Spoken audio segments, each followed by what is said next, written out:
Makiyajimga hayron qolmanglar, chunki bugun bizada noodatiy korporativ. Bugungi bizning vazifamiz yoshligimizdagi fantaziyamizni ishga tushirgan holda qanaqadir qahramonni olib, o'sha stilda kiyinishimiz kerak. Men tanlagan qahramonni xos ko'rsanglar, aniq qotib qolasizlar. Birinchi bo'lib o'tgan yili Charoildan olgan shunaqa ko'ylagimni kiyib oldim. To'g'risini aytaman, tug'ilganimdan keyin hozircha bunga ham zo'rg'a sig'yapman. Bu shapkaga qaragan holda taxminan kim bo'lishimni tushundingiz. Iltimos, noto'g'ri tushunmanglar, детский fantaziyalarimda katta bo'lsam, vedma bo'laman deb umuman o'ylamaganman. Lekin hayot shunga majbur qilar ekan qizlar. Hazillashyapman qizlar, yana rostdan deb o'ylamanglar. Bittagina shapka bilan obrazimizda tugaydi deb o'yladingizmi?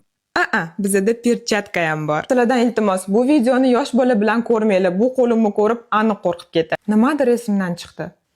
Aksessuar taqmadik. Yalmog'izlarni tilla taqadiganini ko'rmaganman, o'shaning uchun kumush rang aksessuar taqamiz.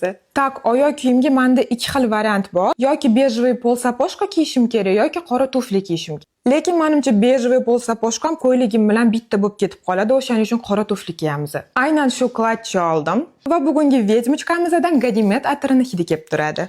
Sizdan bo'lsa har doimgidek 1 dan 10 gacha baho kutaman.